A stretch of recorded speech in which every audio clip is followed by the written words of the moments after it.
And we design our business, our products, our services, our courses, our educational programs around this concept, we begin to open up our commercialization in a way that's going to be more profitable. So what I'm basically saying is whatever it is that you teach or plan to teach, you must have a version that's cheap, you must have a version that's middle priced, and you must have a version that's high priced if you want to make the most amount of money.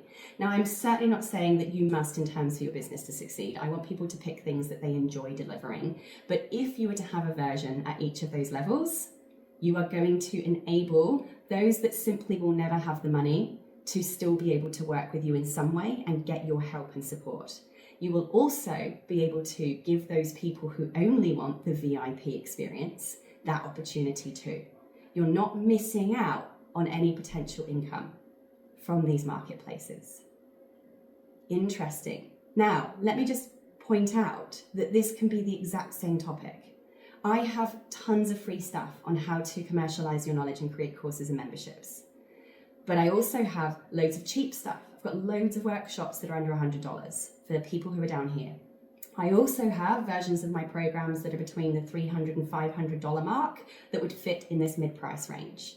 I also then have versions where you can come to my house, sit right next to me at this computer, and in the day, I will help you plan out your business model, create your curriculum for your membership, and set up all of your tech before you've left, right? Obviously, you're going to pay for that, but it's done in a day. So every single person with every kind of different preference of learning, every kind of different preference of getting helped, and every different budget is going to be able to work with you and be impacted by your expertise. Awesome. So there's some more ideas. We're going to keep seeding and feeding this as we go.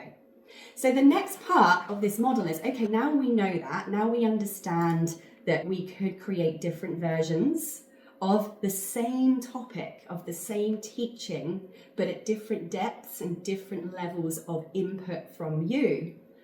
What are the different literal ways of packaging that?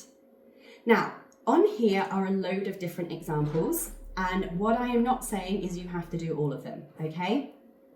I would suggest that you just look at these as potential package options and pick the 1 or 2 or 3 maximum that you are most excited to deliver and provide to people. The one that excites you the most, that feels most enticing. And I will just talk through them very briefly in just a second. So basically what you see here is a bunch of different ideas of ways that you can package your knowledge, where we have the cheapest stuff over on the left-hand side, and we go and work our way up to the most expensive stuff as we move along to the right-hand side of these different options. So basically, when we're talking about this conversion step of our overall business model, where we're getting those email addresses, this is where you're going to be wanting to create very cheap or even free things that people can access at a very low entry point so that they get that taste of you. I don't know how many of you have been to like the deli counter in the supermarket and they've given you a little square of cheese and you never planned to buy cheese, but because you got to nibble some and give it a little lick, yummy, you end up buying the whole block. It wasn't even on your shopping list, right? This is what we're doing with our marketing, with those how-to videos and with the free things, or the very cheap things that we're giving away. We're letting people have a little lick without having to go down the road of taking up shares in the cheese factory, right?